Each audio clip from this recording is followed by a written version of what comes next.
My name is Kyle Obermann, and I'm an environmental writer, researcher, and photographer. Welcome to In Fact, where we use peer-reviewed sources, official data, and expert interviews to untangle the misconceptions and myths from the realities of China's environmental record and find out what it means for the world. 5th episode. Is smog suffocating China? So there used to be this term called airpocalypse in China a decade ago. In 2016, the New York Times even ran a piece about the issue dramatically titled "Life in China, Smothered by Smog." A decade later, an unprecedentedly short period for a nation of its GDP and size, China has brought these blue skies, cleaner air, across the country. Since 2013, the peak of the airpocalypse era, China has grown its GDP by 121%, claimed it's eradicated poverty in the nation, and reduced PM 2.5 small particulate matter in its air by 57%. How did they do it?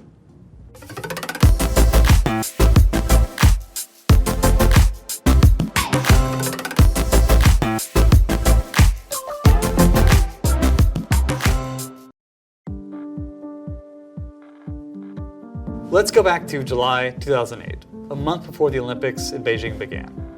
Groups of athletes were wary of participating in the Games unless Beijing's air improved.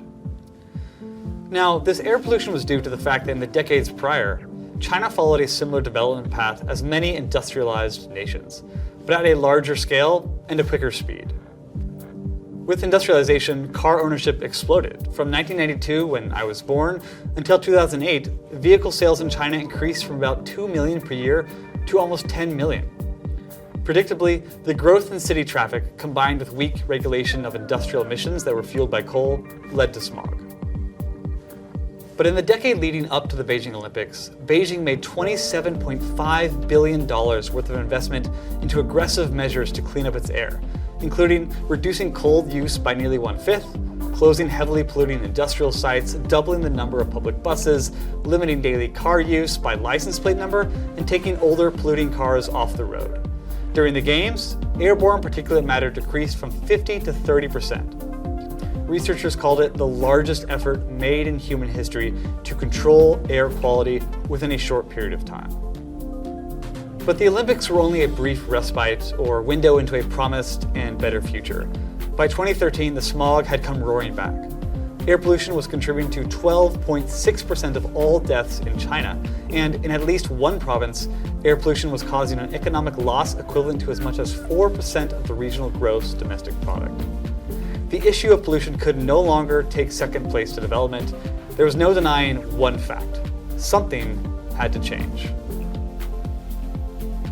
So in 2014, the Chinese government responded by declaring the upcoming decade a war on air pollution. They took the measures that had worked during the Beijing Olympics and implemented them nationwide. Again, more old cars were removed, industrial processes were cleaned, shut down, or relocated, and coal-fired boilers for wintertime were replaced with gas or electric. By 2017, Beijing had once again slashed its annual PM 2.5 concentrations by 25%. Other cities like Shanghai, Guangzhou, and Shenzhen had achieved similar gains. Now, yes, many cities in China have air pollution levels still over WHO standards. There is still work to be done. But to put that into perspective, only 3% of the world's cities meet the WHO's air quality guidelines. No countries do. So what's notable here is the unprecedented speed at which China turned its situation around. By 2023, China's PM 2.5 levels, despite a small increase, were 57% lower than they were in 2013. What's also interesting is how much China's cities' situations mirror those of nations that developed previously and are developing now. LA was once, like Beijing and now New Delhi, known as the smog capital of the world. And London's experience and response during the Great Smog in 1952 actually helped inform Chinese policymakers in China over half a century later. So what does this mean for China and the world? Most readily apparent are the benefits to human health. The average Chinese citizen's lifespan is now 2.2 years longer due to cleaner air. And in 2019, a peer-reviewed study looking back at the 2013 to 2017 National Air Pollution Control Plan found that the net economic benefit of the plan was equivalent to about $111 billion.